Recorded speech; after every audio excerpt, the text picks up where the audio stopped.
इस प्रकार से राजा भी वही बातें करने लगा जो प्रजा बातें कर रही थी।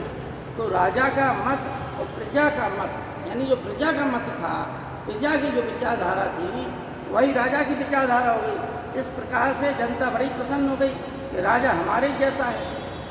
इसी प्रकार से ठीक एक अच्छे प्रशासक की ये खासियत होती है। तो उस समय की जनता की क्या डिमांड है, ठीक है ना। आप लोगों ने अभी देखा होगा चुनाव के दौरान क्या देखते हो कि जैसे ही चुनाव आया घोषणाएं प्रारंभ होगी पार्टी, हम प्रत्येक जो है विद्यार्थी को लैपटॉप देंगे, किसानों का ऋण माफ कर देंगे, गरीबों के खाते में 5-5 हज़ार डाल देंगे, ठीक है ना। क्या है जनता चाहती है, जनता का मज जो है नेता जानता है। जो जनता का मज समझे वही नेता है, वही प्रशासक है। तो ये सब शासक जो है बाहर के आए हुए थे, इन बाहर के शासकों ने वही नीति अपनाई जो आज के लोग भी अपना रहे हैं। जनता का मूड क्या है, ठीक है ना। इन शासकों ने भारत के धर्म को, जब भारत के धर्म को अपना लिया तो ये विदेशी नहीं रहे। कार्ल मार्क्स ने कहा था कि धर्म लोगों की अफीम है, एक बार उस अफीम का आदि कर दीजिए लोगों को, तो देखिए आदमी अपने आप अनुयायी हो जाएगा आपको, ठीक है नहीं। जिंदगी भर वो उसी नशे में रहेगा, धर्म के नशे में, और मर जाएगा अंत में, लेकिन उसका नशा खत्म नहीं होगा धर्म का। इसने कहा था कार्ल मार्क्स ने। कभी एकांत में बैठ के ये बातें सोचा करें आप लोग, तो विचार उत्पन्न होते हैं, ठीक है ना। लेकिन आजकल मोबाइल से बच्चों को समय नहीं मिल पाता है ना। कभी एकांत में बैठिए तो मौके नहीं, कभी किसी वृक्ष के नीचे बैठिए, शीतलता का आनंद लीजिए, प्रकृति का आनंद लीजिए, अपने आप विचार उत्पन्न होंगे। महात्मा बुद्ध, महावीर, स्वामी इतने श्रेष्ठ विचारक कैसे बन गए? विचार उन्होंने सुन रखे थे अनेकों गुरुओं से। जैसे हम आपको विचार दे रहे हैं, शिक्षक भी विचार दे रहे हैं, लेकिन वे विचार तभी आपके प्रासंगिक होंगे जब आप एकांत में इनका चिंतन मनन करें। जैसे प्राचीन समय में श्रवण, मनन और निधिध्यासन, ये शिक्षा की 3 पद्धतियाँ थी। श्रवण का मतलब सुनिए, मनन का मतलब मनन कीजिए, और अनुशीलन का मतलब होता है कि बार बार उसका ध्यान लगाते रहिए। श्रवण, मनन और निधिध्यासन, मन में धारण कीजिए, बार बार उसको रिपीट करते रहिए। इसी को प्राचीन शिक्षा पद्धति के 3 महत्वपूर्ण अंग थे।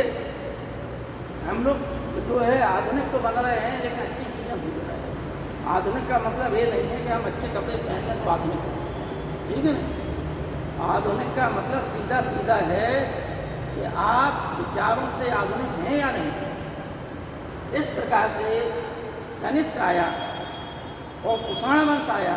इन लोगों ने, जैसे भूविष्क है, वासुदेव है, इनके सिक्कों पर वासुदेव का नाम मिलता है, अतः इन लोगों ने भी वैष्णव धर्म स्वीकार किया। ये जो है, देखो पहला कुषाण वंश का पहला शासक था कटविसज, दूसरा था व्यमकटविसज, तीसरा था कनिष्क, इसके बाद भूविष्क, वासिष्ठ, वासुदेव के शासक बने। तो वासुदेव और भूविष्क के शासकों में, के सिक्कों में क्या मिलता है? वासुदेव नाम, यानी ये जो है वासुदेव के उपासक थे। वसुदेव के पुत्र होने के कारण कृष्ण का एक नाम वासुदेव मित्र है, ठीक है ना।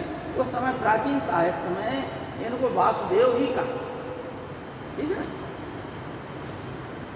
अब देखिए मौर्य काल बता दिया आपको, शुंग काल बता दिया, कुषाण काल बता दिया। अब आइए कौन सा काल? गुप्त काल, ठीक।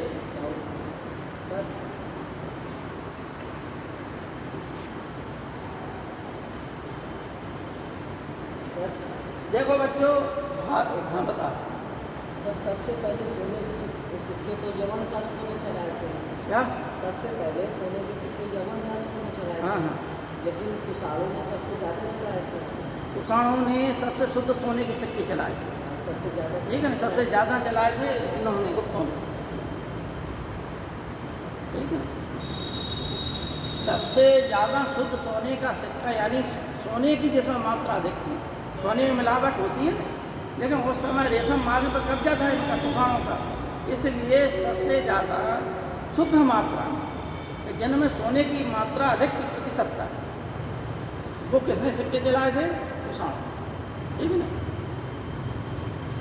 अब आगे गुप्त काल।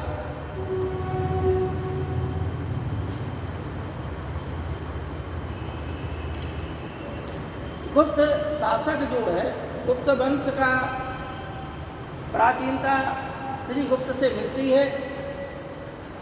ठीक है ना।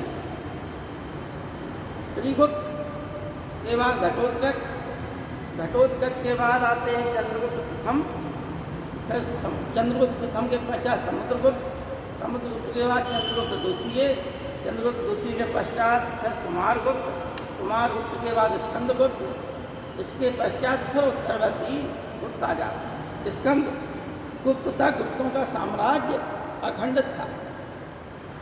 अतः इनमें से गुप्त शासक भगवान विष्णु के उपासक रहे। गुप्तों के समय हिंदू धर्म अपनी पराकाष्ठा पर पहुंचा, हिंदू धर्म के ये संरक्षक रहे। इनकी जो राज चिन्ह था वो गरुड़ की मुद्रा थी। ठीक है ना। 12 भगवान के अधिक उपासक थे ये। और चंद्रगुप्त द्वितीय अपने आप को परम भागवत कहता था। परम भागवत की उसने उपाधि धारण की थी। किसने की थी? चंद्रगुप्त द्वितीय विक्रमादित्य। ठीक है ना। अभी पेट की परीक्षा में पूछा गया था धनवंतरी वाला प्रश्न, तो 9 जो है उसके 9 रत्न थे। भारत के मतलब इतिहास में 9 रत्न, 9 रत्न का मतलब ऐसे विद्वान जो अलग अलग विषयों के विशेषज्ञ थे, उन्हें जो है उसके दरबार को सुशोभित करते थे। चंद्रगुप्त द्वितीय विक्रमादित्य, इसके संबंध में अनेकों कहानियाँ भी उपलब्ध हैं। विक्रम बेताल, ठीक है नहीं, उज्जैन का प्रसिद्ध राजा, अनेकों कहानियाँ हैं। हालांकि विक्रमादित्य उपाधियाँ धारण करने वाले भारत के इतिहास में कुल जो है हेमू तक टोटल जो है विक्रमादित्य की उपाधि धारण करने वाले 14 शासक। कितने शासक हुए? 14। ठीक, 14 है। उनमें से जब चंद्रगुप्त द्वितीय ने शकों को पराजित किया, रुद्रसेन तृतीय, रुद्रसिंह तृतीय जो है शक शासक था, उसने चंद्रगुप्त द्वितीय के बड़े भाई रामगुप्त की पत्नी ध्रुव देवी का अपहरण कर लिया था। अतः उसकी रक्षा करने के लिए चंद्रगुप्त द्वितीय ने शक शासक की हत्या कर दी और अपने भाई को भी मार दिया, क्योंकि वो भीरू और कायर था। इस प्रकार से गुप्त साम्राज्य की लक्ष्मी की जो है लज्जा इसने बचाई और उसका अपहरण होने से बचाई। इस प्रकार से गुप्त काल में हिंदू धर्म में ब्रह्मा विष्णु महेश की जो अवधारणा है, इस अवधारणा यह जो है अवधारणा अपने उत्कर्ष पर गुप्त काल में ही अर्धनारीश्वर की जो संकल्पना है वो सामने आई। ठीक है ना। गुप्त काल में ही जो है पुराण लिखने की परंपरा, पुराणों को अंतिम रूप से जो है संकलित किया गया। ठीक, इस प्रकार से प्राचीन काल में जो है गुप्तों तक का पुराणों में इतिहास। ठीक, अब देखिए आपको चंद्रगुप्त द्वितीय हम बता रहे थे। चंद्रगुप्त द्वितीय ने परम भागवत की उपाधि धारण की। ठीक है। उदयगिरी गुहा भी लेख मिलता है इसका, वहाँ पर इसने भगवान विष्णु के सम्मान में एक मूर्ति की स्थापना कराई थी। ठीक, इस प्रकार से मैं अपने आप को परम भागवत कहता हूँ। ठीक है ना। इसी के समय भारत में मंदिर निर्माण की कला प्रारंभ। किताबों में मिलता है कि दशावतार का मंदिर झांसी। देखिए बच्चों, दशावतार के 2 मंदिर हैं। कभी कभी परीक्षा में कंफ्यूजन हो जाता है। दशावतार का मंदिर 2 हैं, एक झांसी में और एक जो गुप्तों ने बनवाया था, और दूसरा कहाँ पर है? दूसरा है एलोरा में, जिसे राष्ट्रकूट शासक दंती दुर्ग ने बनवाया, ठीक है नहीं।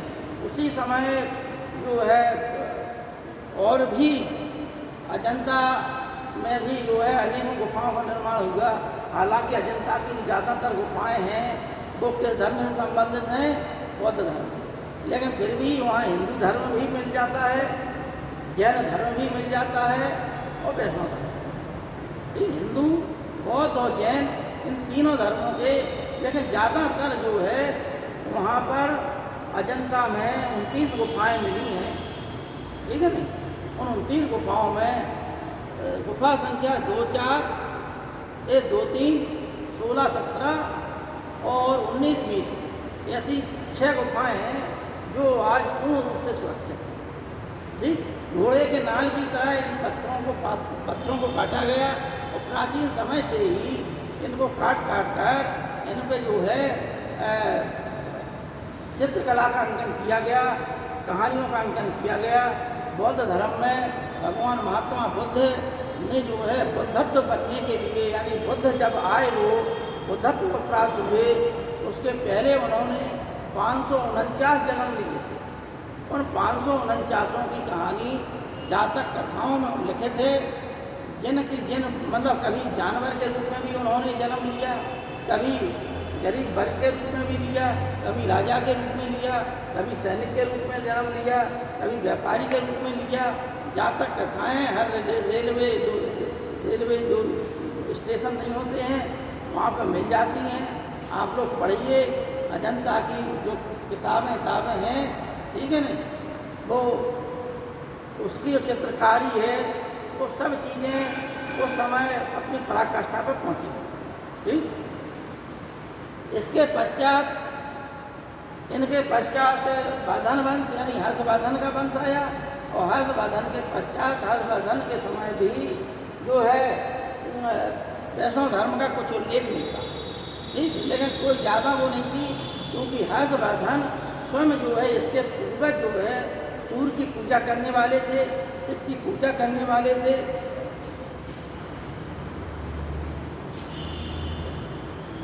और ये बौद्ध धर्म का उपासक हो गया था, इसलिए वैष्णव धर्म का कम उल्लेख मिलता है। लेकिन बाणभट्ट की किताब में भागवत धर्म का उल्लेख हुआ है, ठीक है। उन सांग ने भी जगह जगह जो है भगवान विष्णु के मंदिरों का उल्लेख किया है। तो मंदिर निर्माण की कला, एक कानपुर में भी भगवान विष्णु का मंदिर है प्राचीन समय का, एक जो है झांसी में मिला है, जो ललितपुर झांसी के आसपास है, तो वो भी जो है मंदिर प्राचीन समय के विष्णु मंदिर, ठीक। इसी समय कुछ विष्णु मंदिर बने, कुछ शिव मंदिर भी बने, जैसे भूमरा का शिव मंदिर, नचना कोठार का पार्वती मंदिर हैं, आदि जो है किससे संबंधित थे? शिव धर्म से। अब शिव धर्म हम पढ़ाएंगे तो ये जो है वैष्णव धर्म का उत्थान हुआ। इसी प्रकार से बुंदेलखंड में खजुराहो नामक स्थान है, खजुराहो में चंदेल शासक थे, इनकी जो है 3 स्थान महत्वपूर्ण थे, महोबा, कालिंजर और खजुराहो, ठीक है। खजुराहो में खजूर के वृक्ष ज़्यादा रहते थे, इसलिए इसका नाम खजुराहो पड़ा, ठीक। समझ में आ गई बात। खजुराहो उनकी धार्मिक राजधानी थी, महोबा उनकी प्रशासनिक राजधानी थी, इनकी चंदेलों की, ठीक है ना। कालिंजर भी उनके अधिकार में था। इस प्रकार से यहाँ भी जो है अनेक मंदिर मिलते हैं, जैन धर्म से भी है, सूर्य धर्म से, सूर्य पूजा से संबंधित भी है इसमें मंदिर, इसमें शैव धर्म से संबंधित है, शाक्त धर्म से संबंधित है, और विष्णु भगवान का भी कंदरिया महादेव मंदिर जो है शिव भगवान शिव का है, और भी एक मंदिर है विष्णु भगवान का, वो ध्यान नहीं आ रहा, नाम ध्यान नहीं आ रहा हमें, है बहरहाल मंदिर, बड़ा मंदिर है। तो वो सब मंदिर है वहाँ पर, ठीक है ना। ये चीज़ें जो हैं उस समय हुई, प्राचीन समय में वैष्णव धर्म का इस प्रकार से विकास हुआ। ओम नमो भगवते वासुदेवाय। चंदेल शासक अपने सिक्कों पर, ठीक है नहीं।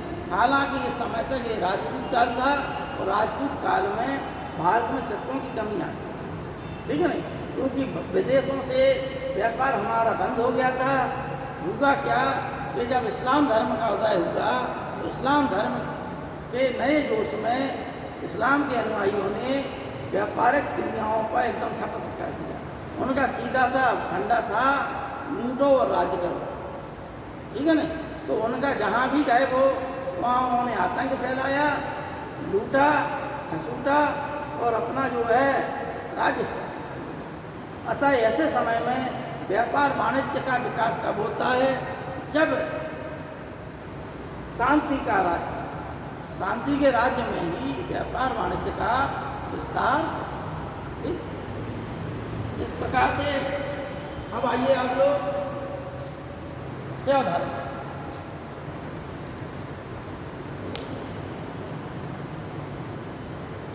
शैव धर्म के बारे में बताया है कि सैंधव सप्ताह में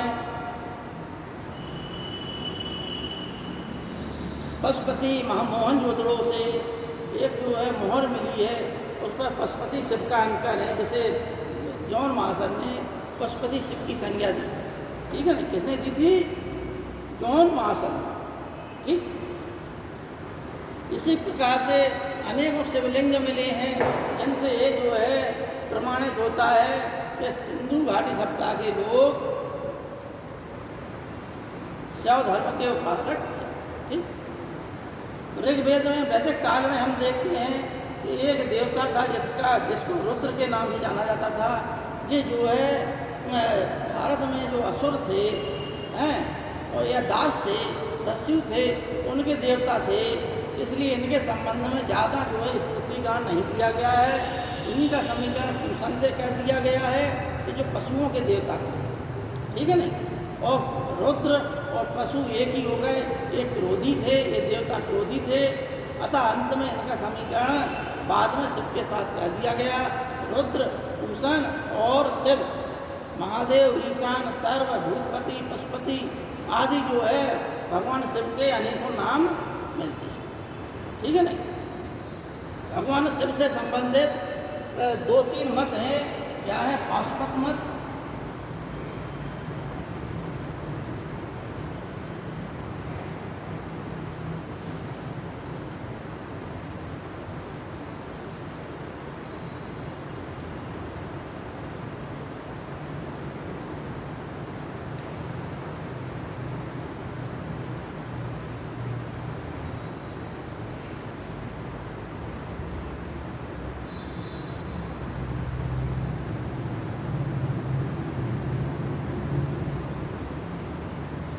ये 3 जो है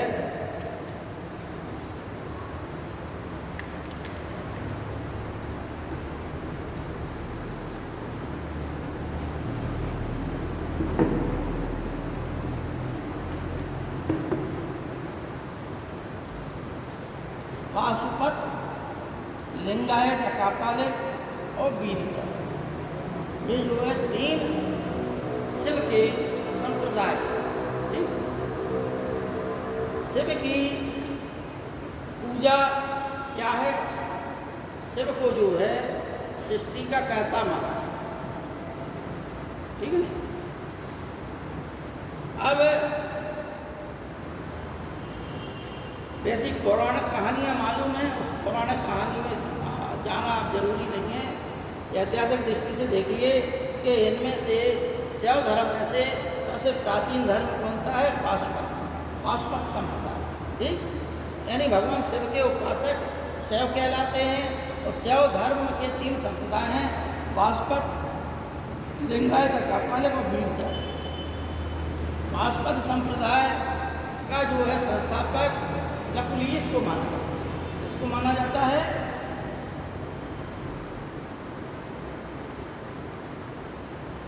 गुजरात के बड़ौदा जिले में कायावरोहण नामक स्थान है। गुजरात के बड़ौदा जिले में कायावरोहण नामक स्थान है जहाँ पर लकुलिश का जन्म हुआ, ठीक। लकुलिश ने पाशुपत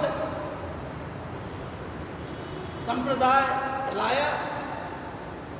ये लोग एक लकुड़ धारण करते थे और भगवान शिव के उपासक, ठीक है ना। दूसरा देखिए लिंगायत कापालिक, ये जो है लिंगायत कापालिकों की एक ही पद्धति थी, जिनको आप लोगों ने नागा साधु देखा होगा। इनकी अनेकों क्रिया विधि इतनी भयंकर है कि आप लोग अगर देख ले तो डर जाते, ठीक है ना। सुरा सुंदरी भस्म लगाना, ठीक, नग्न रहना, कपाल में भोजन करना, मांस मदिरा सबका भक्षण करना, ठीक, और भगवान शिव को जो है नरबलि भी अर्पित कर देना। इस प्रकार से इन लोगों की एक क्रियाएँ थी। ये लिंगायत वाले क्या है, एक चांदी का वो तबिजिया बना लेते थे ये लोग लिंगायत वाले, और उस तबिजिया में भगवान शिव का एक शिवलिंग रखते थे, गले में डाले रहते थे। इसलिए ये लोग क्या है, लिंगायत हो गए। तो कापालिक वाले कपाल धारण करते थे, यानी मनुष्य की खोपड़ी जो है इसको कपाल बोलते हैं। इस कपाल को हाथ में लेकर वो उसी में सब कुछ खाया पिया करते थे। सुरा और सुंदरी, इसमें जो है नारियां भी सम्मिलित थी, ठीक है ना। नारियों की भी इसे पूजा की जाती थी। नारियों क्या विधान था, यहीं से जो है तंत्र मंत्र आदि में जो है नारियां सम्मिलित हो गई, और बाद में इन्हीं चीज़ों में एक नाथ संप्रदाय उत्पन्न हुआ। उस नाथ संप्रदाय की स्थापना जो है मत्स्येंद्र नाथ ने की थी, जो है उत्तर पश्चिमी सीमा में जन्मे थे, और मत्स्येंद्र नाथ नाम था उनका। तंत्र मांत्रिक क्रियाएँ करते थे, उसी नाथ संप्रदाय कनखटे होते थे, ठीक है ना। उसी नाथ संप्रदाय में मत्स्येंद्र नाथ के शिष्य हुए गोरखनाथ, बाबा गोरखनाथ। बाबा गोरखनाथ के नाम पर ही जो गोरखपुर बना हुआ है। हमारे जो वर्तमान मुख्यमंत्री हैं उत्तर प्रदेश के, क्या नाम है उनका, योगी आदित्यनाथ, ठीक है ना। वो भी क्या है, नाथ संप्रदाय से के सबसे बड़े महंत हैं। गोरखनाथ पीठ के वो सबसे बड़े महंत हैं, ठीक है ना। तो इस प्रकार से ये सब क्रियाएँ किससे प्रारंभ हुई, यहाँ से समझ गए आप लोग। वीर शैव जो है बसव और चन्ना बसव, बसव जो है कर्नाटक में एक राजा थे, उनका जो है ब्राह्मण मंत्री था। उसने वहाँ के लोगों में जाति पात, छुआछूत, मनुष्य के बीच समानता उत्पन्न करने के लिए, छुआछूत को दूर करने के लिए आदि जो कुप्रथाएँ थी, उन कुप्रथाओं को समाप्त किया और शैव धर्म की स्थापना, ठीक। अब राजनीतिक दृष्टि से देखिए तो हालांकि ये लोग जो है दाह प्रक्रिया का भी विरोध करते थे और व्यक्ति को दफनाने के लिए प्रेरित करते थे, ठीक है ना। इस प्रकार से वीर शैव संप्रदाय का उदय कहाँ माना जाता है, कहना, ठीक।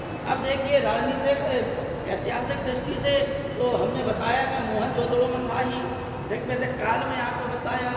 वैदिक काल में के अंत तक जो है ब्रह्मा विष्णु महेश ये तीन प्रमुख देवता हो गए, ठीक है ना। ब्रह्मा विष्णु महेश जो है तीन देवता हो गए, और शिव को जो है संहारक का उपासक, संहारक देवता माना जाने लगा। इस प्रकार से शैव धर्म से संबंधित अनेकों उसमें राजा लोगों ने इसे संरक्षण दिया।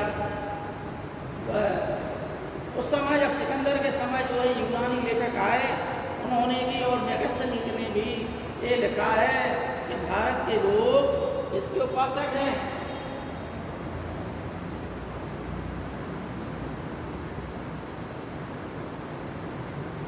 डायोसिस इसके उपासक हैं, डायोसिस, ठीक। ये नाम किसका है, भगवान शिव, इसका नाम है। इस प्रकार से कृष्ण का नाम क्या है, हेराक्लिस। उसी प्रकार से भगवान शिव को उन्होंने क्या कहा, डायोसिस, ठीक। इसने कहा कि उस समय के यूनानी लेखकों ने कि भारत के लोग डायोसिस को उपासक है। देखिए उस समय सर्वत्र जो है शैव धर्म व्याप्त था, सर्वत्र पूरे भारत में, ठीक है ना। इसलिए उन्होंने क्या कहा, जबकि जो वैष्णव धर्म है उसके बारे में धीमे धीमे इसका विस्तार हो रहा था, लेकिन शैव धर्म भारत का सबसे प्राचीन धर्म माना जाता है। हड़प्पा काल से ही इसके अवशेष मिले हैं। हुआ सिकंदर के समय की बात है, मौर्य वंश के समय की। कौटिल्य ने अपने उसमें लिखा है, क्या लिखा है? कौटिल्य का ग्रंथ कौन सा है? अर्थशास्त्र, ठीक है ना। अर्थशास्त्र में उसने लिखा है कि प्रत्येक नगर में एक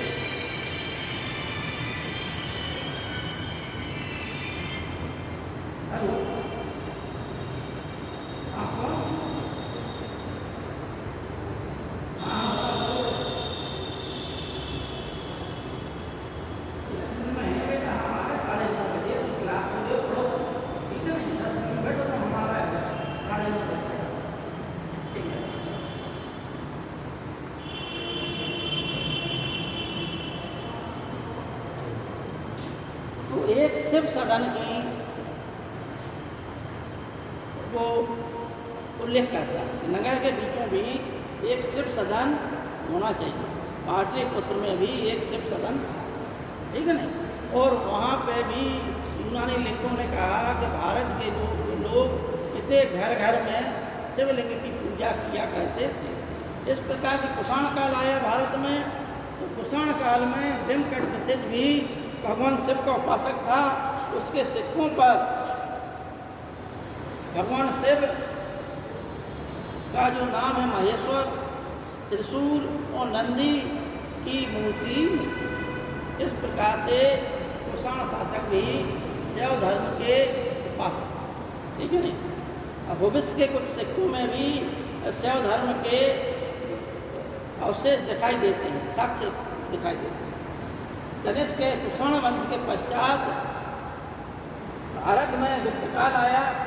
गुप्त काल में जो है शैव धर्म, चूँकि हमने बताया कि हिंदू धर्म का पूरा विकास हुआ, अतः गुप्त काल में भी अनेकों जो है शैव धर्म से संबंधित मंदिरों का निर्माण हुआ।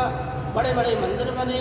भारत में जो है 12 ज्योतिर्लिंग जो है इस समय तक पूर्णतः स्थापित हो गए थे, ठीक है नहीं। और इस प्रकार से शैव धर्म भारत का एक प्रमुख धर्म, ठीक, इसका विकास हुआ। अनेकों मंदिर हैं।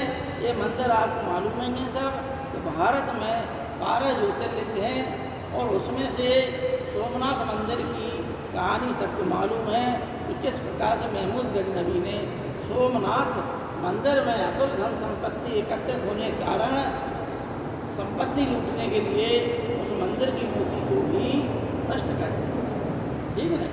अलग अलग जो है 12 ज्योतिर्लिंगों की भारत में पूजा होती है।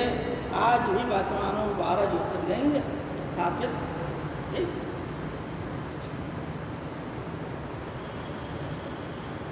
अब आपको हमने हर्षवर्धन का काल बताया, तो हर्षवर्धन के काल में भी हमने बताया कि उसके पूर्वज जो है किसके उपासक थे? शैव धर्म के, ठीक। शैव धर्म के उपासक थे, सूर्य भगवान की पूजा करते थे। और इसने अंत में बौद्ध धर्म ग्रहण कर लिया।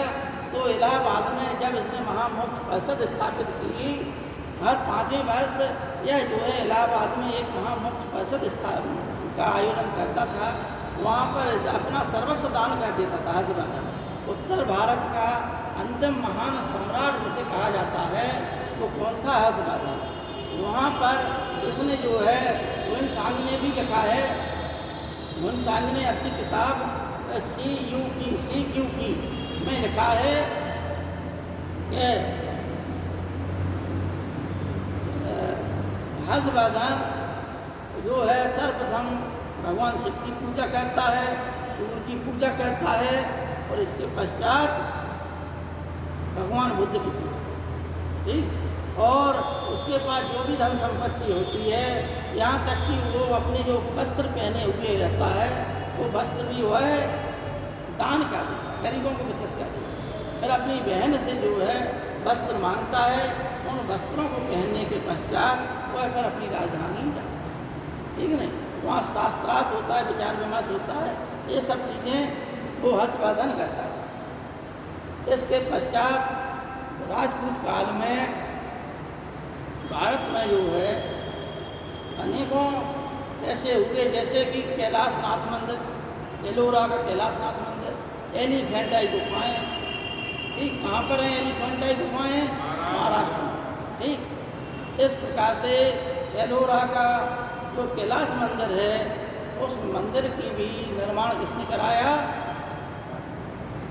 कृष्ण प्रथम, राष्ट्रकूट शासक। राष्ट्रकूट शासक जैन धर्म को राजकीय संरक्षण दिए हुए थे, लेकिन प्रजा का जो धर्म था हिंदू धर्म, इसलिए वह हिंदू धर्म के लिए भी कार्य करते रहते थे। इसलिए कृष्ण प्रथम ने एलोरा में भगवान शिव का कैलाश मंदिर। इसी प्रकार से कांची में भी नरसिंह वर्मन प्रथम ने जो है कैलाशनाथ मंदिर बना। पल्लव शासक थे ये, ठीक है नहीं, पल्लव शासकों ने भी हिंदू धर्म को संरक्षण दिया, भगवान शिव के उपासक थे। और चोल शासक भगवान शिव के सबसे ज़्यादा कट्टर उपासक थे, ठीक है नहीं। कुलोत्तुंग प्रथम तो इतना बड़ा कट्टर शैव उपासक था, क्योंकि राजकीय धर्म चोलों का शैव धर्म था, ठीक है नहीं। चोलों का कौन सा धर्म था? शैव धर्म। शैव धर्म के चोल जो है इतने कट्टर उपासक थे कि कुलोत्तुंग प्रथम ने तो चिदम्बरम में भगवान विष्णु की जो मूर्ति स्थापित थी, उस मूर्ति को ही नष्ट करा। अब बच्चों दक्षिण भारत में आ गए, तो दक्षिण भारत के संदर्भ में हम एक दो चीज़ें समझें।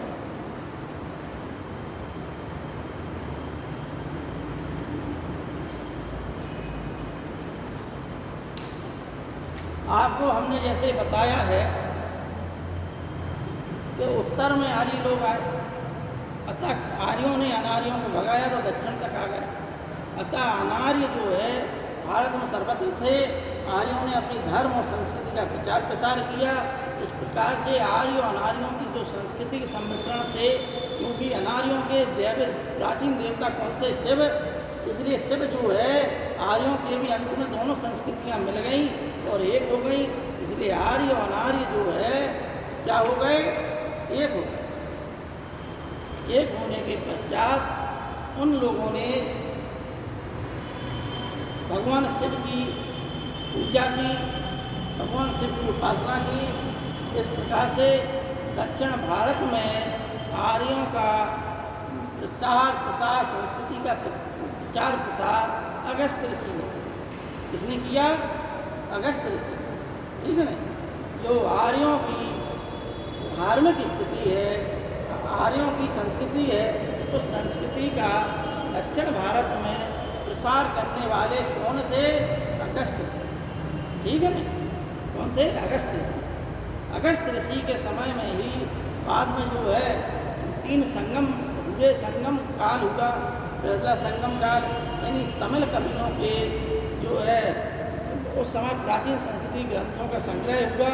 3 संगम हुए, संगम 1, संगम 2, संगम 3, ठीक। उस समय 3 राजवंश थे, चेर, चोल और पांड्य।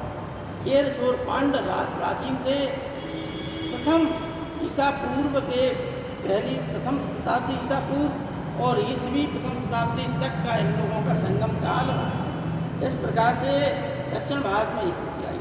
अब चोलों के संदर्भ में हम बता दें कि चोल लोगों ने लगभग तमिलनाडु का पूरा क्षेत्र उनके कब्जे में था, ठीक। और चोल जो राजवंश था प्राचीन समय में था, संगम काल में, बीच में नष्ट हो गया।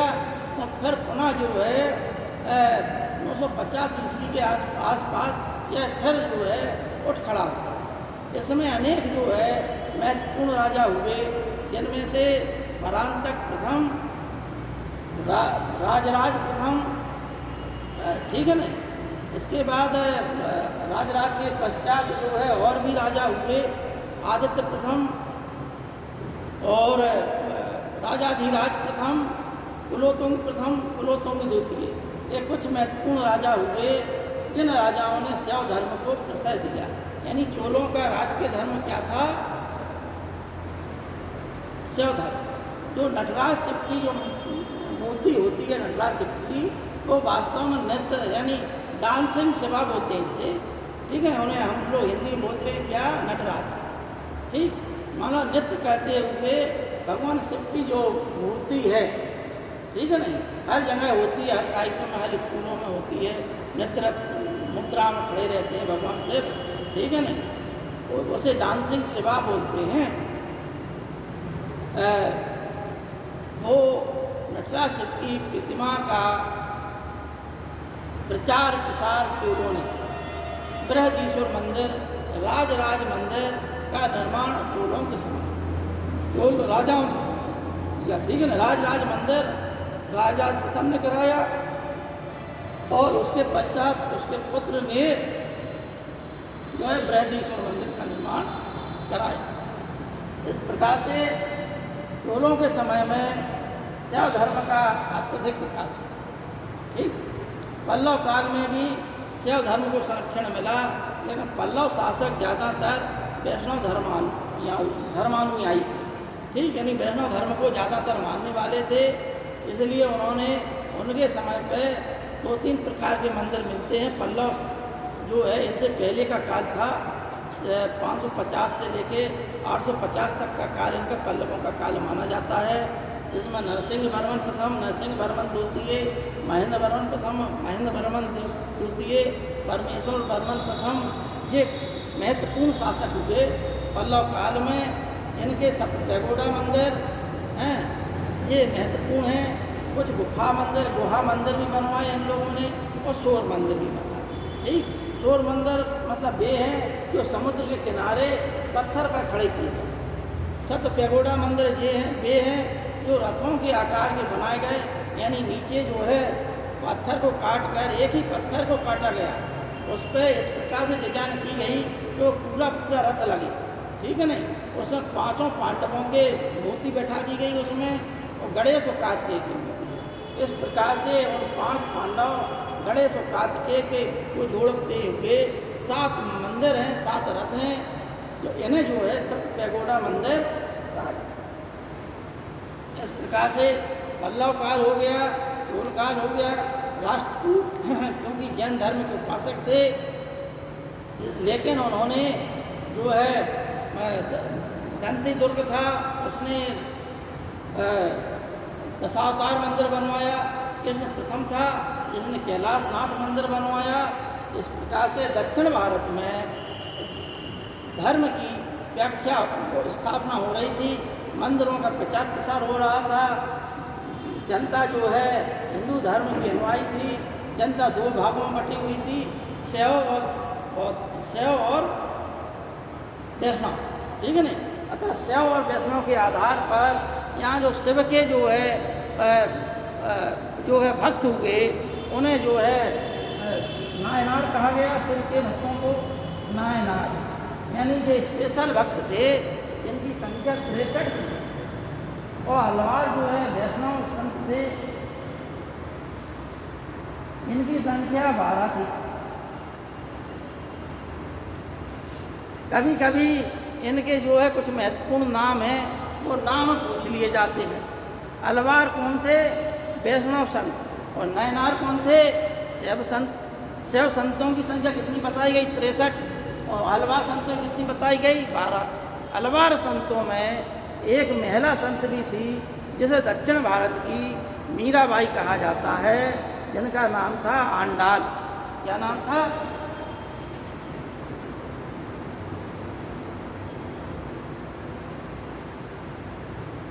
आंडाल नाम था जिनका।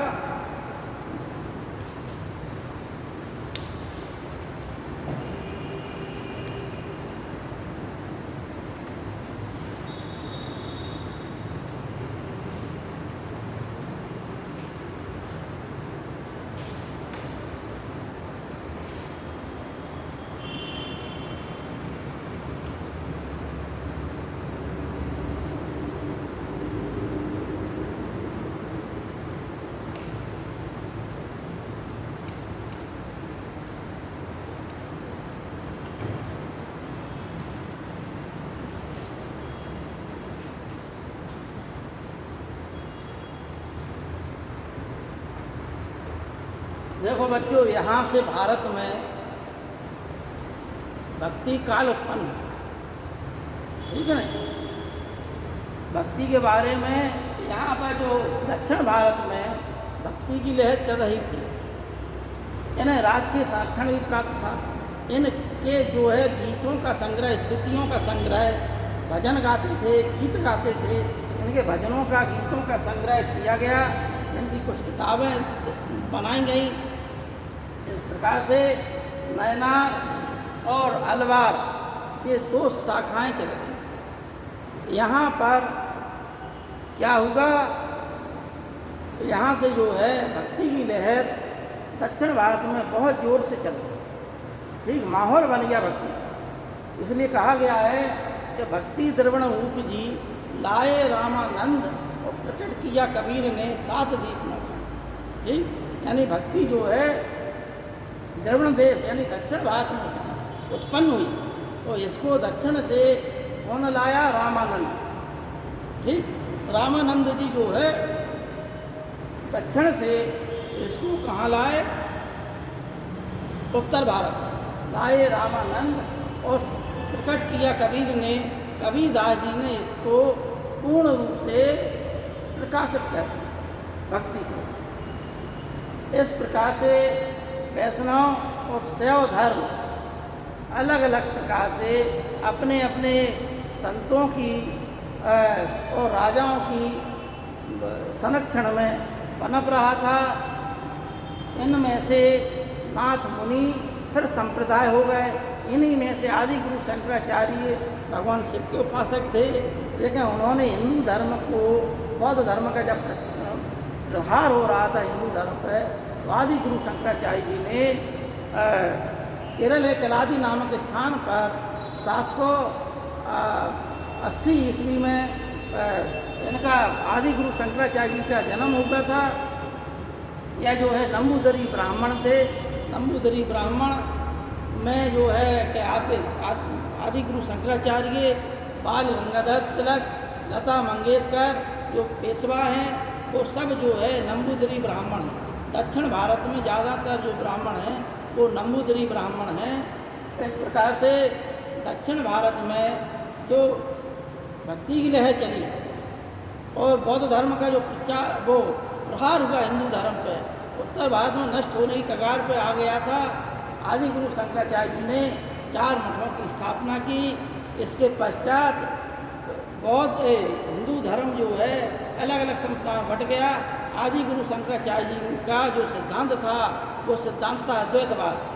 ठीक है नहीं, षड दर्शन जो कहा जाता है वो षड दर्शन इसी में से भारतीय धर्म और दर्शन इसी में से निर्भर है। जो षड दर्शन की स्थापना की गई, वो षड दर्शन इन्हीं धर्मों के अंतर्गत धर्म जो है क्या की है? दर्शन विचार की। ठीक है नहीं, जब विचार होगा फिर इसके बाद धर्म की स्थापना होती है। दर्शन अभी हम बताएंगे अगर समय रहा तो। इस प्रकार से राजपूत काल में भी शैव धर्म का जो है प्रचार प्रसार हुआ। चंदेल ने भी खजुराहो में अनेक शैव मंदिर बनवाए। इस प्रकार से हर्षवर्धन क्या है? अद्वैतवाद, ना द्वैत इति अद्वैत, ना द्वैत इति अद्वैत ही द्वैतवाद है। मतलब वह जो दो नहीं है। ठीक है ना भाई, हमने कहा कि आत्मा और ब्रह्म 2 चीज़ें कहा जाता है, आत्मा और ब्रह्म 2 है। ठीक है नहीं, तो शंकराचार्य जी ने कहा कि ना द्वैत यानी वह 2 नहीं है, ना द्वैत इति अद्वैत यानी वह 2 नहीं है, इसलिए वह अद्वैत है। शंकराचार्य जी का जो दर्शन है वो शब्दों पर इस प्रकार से है कि वो स्पष्ट व्याख्या करते हुए भी उनकी व्याख्या स्पष्ट हो जाती है। यानी एक ज्ञान के उच्च स्तर पर जब व्यक्ति पहुंचता है तो उस स्थिति को समझ सकता है, और वरना सामान्य मनुष्यों के समझ में वो चीज़ नहीं आती है। शंकराचार्य जी सगुण और निर्गुण दोनों की व्याख्या कहते हैं।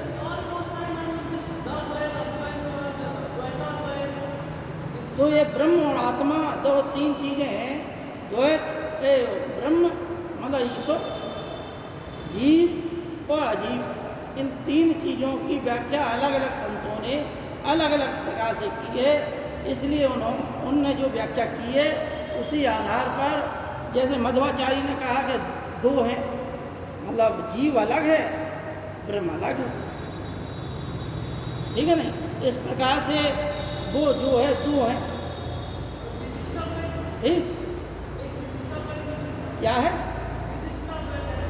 विशिष्टा? 2 है।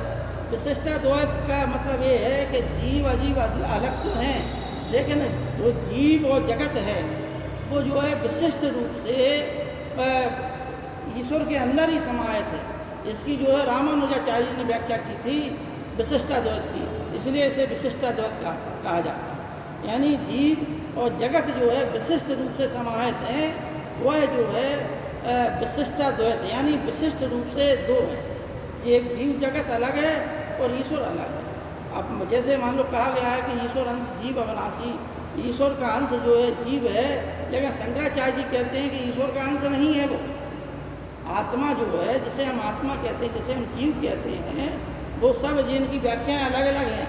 ईश्वर क्या है, निर्गुण, पहले ब्रह्म क्या है, फिर ईश्वर क्या है, फिर आत्मा क्या है, फिर जीव क्या है। जब तक आप ये चार चीज़ें नहीं समझ पाएंगे तब तक आप जो है दर्शन को नहीं समझ, ना द्वैत समझ पाएंगे, ना अद्वैत समझ पाएंगे, ना विशिष्टाद्वैत समझ पाएंगे। और इसी की व्याख्या जो है पश्चिम में भी की गई है, वहाँ जगत को भी जोड़ दिया गया, जगत यहाँ भी है, ठीक है ना। तो इनकी व्याख्या अलग अलग है। जीव क्या है, अजीव क्या है, ईश्वर क्या है और ब्रह्म क्या है। शंकराचार्य जी ने इन सब चीज़ों की व्याख्या अलग अलग की, ठीक है ना। वो अलग अलग चीज़ें हैं, वो दर्शन की चीज़ है। दर्शन का टॉपिक होगा तो हम वो भी पढ़ाएंगे, ठीक है ना। तो साधारण बच्चों समझ लिया आप लोगों ने, ठीक है ना। अब आइए शाक्त धर्म।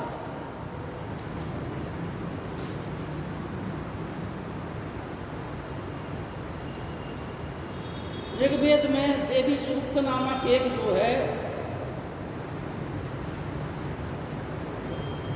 उल्लेख मिलता है देवी सूक्त का, और देवी सूक्त के आधार पर ही उस समय अनेकों देवियों की पूजा होती थी।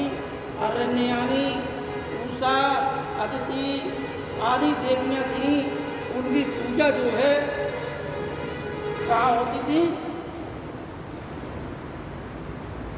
ऋग्वेदिक काल में। उनके संबंध में स्तुतियाँ की गई हैं। इसलिए जो शाक्त धर्म है वो देवी की पूजा से संबंधित है। शक्ति की पूजा तीन प्रकार से होती है हमारे देश में, एक सौम्य रूप की पूजा, एक उग्र रूप की पूजा और एक काम रूप की, ठीक है ना। कौन कौन से पूजा होती है,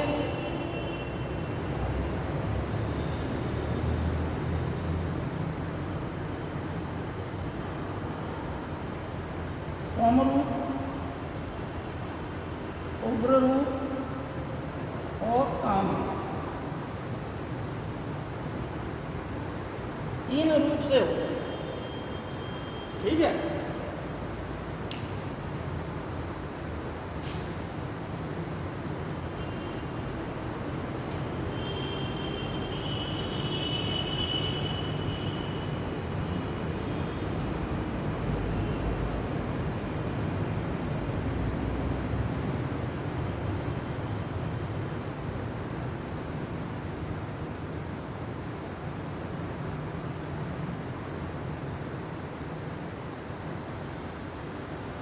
सौम्य रूप की पूजा जो है माँ दुर्गा रूप में की जाती है।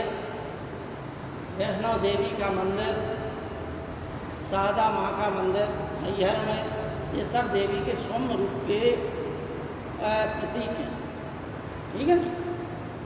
देवी का उग्र रूप काली का रूप माना जाता है, ठीक है ना। जैसे रामकृष्ण परमहंस जी देवी के उग्र रूप के उपासक थे, माँ काली के उपासक थे। माँ काली की जहाँ जहाँ पूजा होती है वह रूप देवी का उग्र रूप है, ठीक है ना। तीसरा रूप है काम रूप, यानी असम में कामरूप नामक स्थान है असम में, वहाँ पर जो है देवी के काम रूप की स्थापना वो पूजा की जाती है, ठीक है ना। इस प्रकार से देवी की तीन रूपों में पूजा की जाती है। अनेकों शासक हुए जिन्होंने देवी की पूजा की। जैन धर्म को राष्ट्रकूट शासक अमोघवर्ष ने देवी को प्रसन्न करने के लिए अपनी बाएं हाथ की एक उंगली देवी को अर्पित कर दी थी। बुंदेलखंड के आला उदल भी सतना की मैहर माँ के जो है सादा रूप के उपासक थे, ठीक है नहीं। अतः इस प्रकार से अनेकों, जब ह्वेनसांग को जो है समुद्र की यात्रा पर एक बार कर रहा था ह्वेनसांग, तो उसे जो है समुद्री डाकुओं ने पकड़ लिया और देवी माँ को बलि चढ़ाने के लिए उसको पकड़ के ले जाया गया। लेकिन एकाएक तूफान आया, उस तूफान से वो डाकू लोग तितर बितर हो गए। इस प्रकार से ह्वेनसांग की अपनी खुद की जान बची। इस प्रकार से देवी के सामने नर बलि की, पशु बलि की, आदि बलियों की पूजा होती है। देवी की एक और पूजा है वो तंत्र मंत्र की पूजा, यानी भारत में अनेकों जगह पर 64 योगिनी के मंत्र बने हुए हैं। यह 64 योगिनियाँ देवी के अनेकों जो है तांत्रिक भावों की व्याख्या करते हैं। जो तांत्रिक लोग होते हैं सिद्धि प्राप्त करने के लिए, देवी को सिद्ध करने के लिए इन 64 योगिनियों को सिद्ध करते हैं। भारत में 64 योगिनी के मंदिर दिल्ली में भी था जो नष्ट हो चुका है। उन 64 योगिनियों के मंदिर के कारण दिल्ली का प्राचीन नाम योगिनीपुर था, ठीक है नहीं। बलवन के लेख में दिल्ली का नाम योगिनीपुर मिलता है। उसके पहले भारत में जो जबलपुर में भेड़ाघाट नामक स्थान है, वहाँ भी देवी के 64 योगिनी मंदिर स्थापित है। इस प्रकार से देवी के और भी अनेक जगह 64 योगिनी के मंदिर हैं। खजुराहो में भी एक मंदिर देवी के तांत्रिक रूप की पूजा का प्रतीक है। इस प्रकार से देवी की तंत्र मंत्र से पूजा और देवी की सौम्य उग्र काम रूप से पूजा अनेकों जगह पर प्रमाणित होती है। अनेक राजाओं ने इनको संरक्षण दिया। आज ये प्रथाएँ हमारे देश में विद्यमान है, ऐतिहासिक रूप से यही है। अब बचा आपका सूर्य धर्म, जैन धर्म, बौद्ध धर्म आप लोगों को पढ़ाया जा चुका है। सूर्य धर्म के बारे में थोड़ा सा आपको बता दें कि सूर्य को संसार का प्रथम जो है पिता कहा जाता है। जब मनुष्य जो है अगर किसी की पूजा की थी सर्वप्रथम, तो उसने जो है सूर्य को पूजना प्रारंभ किया, क्योंकि सूर्य से ही हमें ऊर्जा मिलती है। भारत में भी सूर्य पूजा के अनेक प्रमाण मिलते हैं। भविष्य पुराण में उल्लेख मिलता है कि भगवान कृष्ण के पुत्र सांब ने सूर्य की पूजा करने के लिए मूल स्थानपुर में एक सूर्य मंदिर की स्थापना की थी। भारत में उसके लिए उसने जो है मगध देश से मगधद्वीपी ब्राह्मण, शाकलद्वीपी ब्राह्मणों को बुलाया था। जहाँ भारत देश में जहाँ भी सूर्य मंदिर है, उन सूर्य मंदिरों की पूजा के लिए जो पुजारी नियुक्त होते थे वे शकद्वीपी ब्राह्मण होते थे, ठीक है नहीं। शकद्वीपी ब्राह्मण कहाँ मिलते थे? जो शकद्वीपी ब्राह्मण ईरान में थे। ईरान से ब्राह्मण भारत आए थे और सांब ने इनको, उल्लिखित प्रमाण सांब का है कि सांब ने इनको बुलवाया था। इस प्रकार से भारत में सूर्य पूजा प्राचीन समय से ही थी। महमूद गजनबी ने मुल्तान पर आक्रमण करके एक सूर्य मंदिर था, भारत का जो प्रसिद्ध मंदिर था सूर्य मंदिर, जहाँ पर करोड़ों अरबों की संख्या में सोना चांदी हीरे जवाहरात मौजूद थे, उस मंदिर को नष्ट करके उस मंदिर की अकूत संपत्ति को लूट ले गया था। इतना लूट ले गया था कि गजनी से लेकर मुल्तान तक ऊँटों की जो है लान लगी थी, ऊँट कम पड़ गए थे, इतना सोना रखा था, ठीक है नहीं। इस प्रकार से वर्तमान में भारत में मोढेरा का सूर्य मंदिर, कोणार्क का सूर्य मंदिर ये प्रमुख हैं। एक सूर्य मंदिर ग्वालियर में भी बना हुआ है, कोणार्क सूर्य मंदिर की नकल है।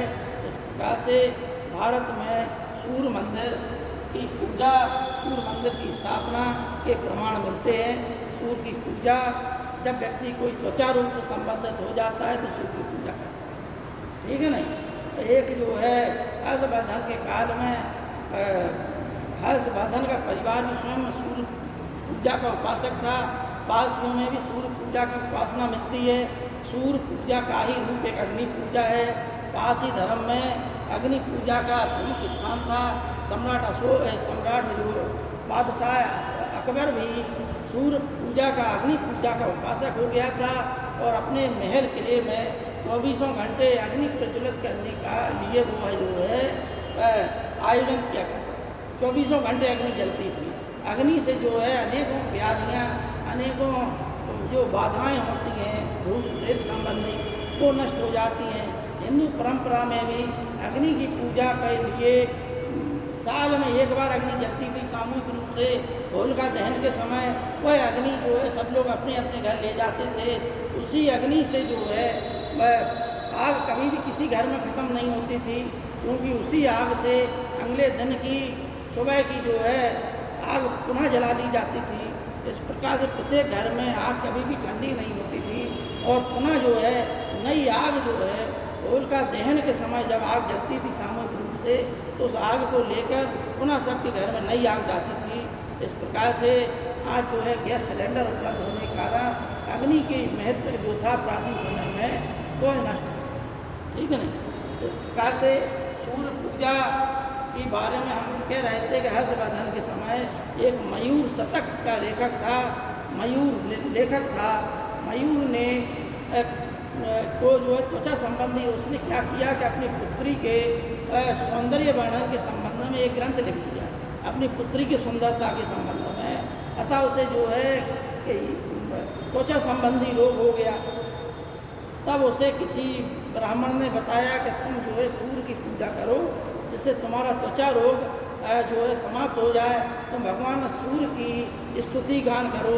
इसलिए उसने सूर्य की पूजा के संबंध में सूर्य शतक नामक एक ग्रंथ लिखा, जिससे उसकी त्वचा संबंधी रोग दूर हो गया।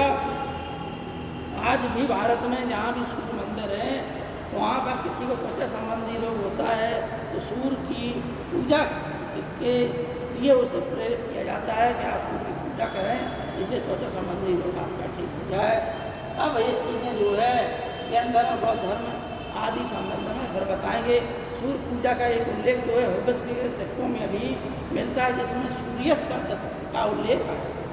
इस प्रकार से पारसी धर्म जो है ईरान का धर्म था, वह धर्म भारत में आज भी संसार से मिट गया, लेकिन वहाँ के कुछ लोग भागकर भारत में बम्बई में आज भी बसे हुए हैं। पारसी लोग, पारसी हैं, यहूदी लोग हैं, यानी भारत में आज भी हर धर्म का व्यक्ति बसा हुआ है। संसार से पारसी धर्म पूर्णतः नष्ट हो गया, लेकिन यह भारत की भूमि की विशेषता है कि जहाँ सभी धर्म नष्ट हो जाते हैं, भारत की भूमि पर वह किसी न किसी बीज के रूप में अंकुरित होता है। ठीक है, आज का बेटा टॉपिक इतना ही। कल फिर इस टॉपिक से आगे कुछ बताएं।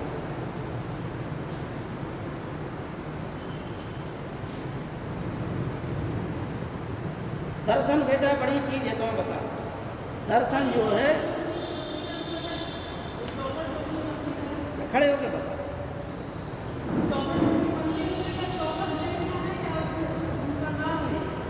64 योगिनी मंदिर हैं, उनके अलग अलग उनके नाम है। देवी, ललिता, माया, जाने कौन कौन नाम है। अपन इतिहास के विद्यार्थी हैं, परीक्षा में भी ये प्रश्न नहीं आते हैं। उन 64 योगिनियों के जो हवन होता है, जब 64 योगिनियों की आहुतियाँ डाली जाती हैं तो उनमें वो ब्राह्मण लोग उन देवियों के नाम पढ़ते हैं, ठीक है नहीं। उन नाम अलग अलग हैं देवियों, लेकिन उनको सामूहिक रूप से कहते हैं 64 योगिनी के मंदिर।